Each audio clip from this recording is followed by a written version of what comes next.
আমরা মাঠে নাই মানে এটা মনে করবেন না যে কোনো অপরাধকে আমরা প্রশ্রয় দিচ্ছি।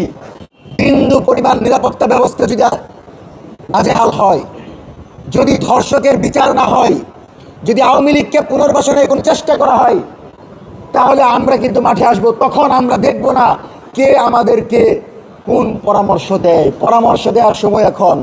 আবারও বলছি, পদক্ষেপ ছাড়া কোনো ধরনের নেতাকর্মীদের বিরুদ্ধে, আপনার দলের নেতাকর্মীরা দর্শন করবে, চাঁদাবাজি করবে, সন্ত্রাসী কর্মকাণ্ড করবে, আর আপনি জামিন দিয়ে দিবেন, এরকম চলতে থাকলে কিন্তু বাংলাদেশের জনগণকে নিয়ে জনবিস্ফোরণ ঘটবে।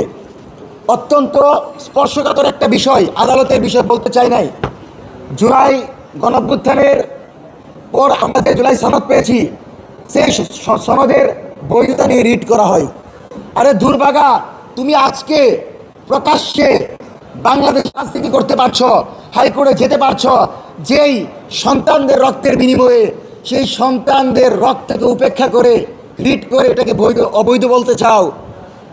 যদি এটা অবৈধ হয় তাহলে তারেক রহমান অবৈধ হবে, এটা যদি অবৈধ হয় এই সংসদ অবৈধ হবে, এটা যদি অবৈধ হয় জুলাই অবৈধ হবে, এটা যদি অবৈধ হয় আমরা সহ জাতীয়তাবাদী দল সহ যারাই ফ্যাসিবাদ বিরোধী সবাইকে ফাঁসির দড়িতে আওয়ামী লীগ ঝুলাবে।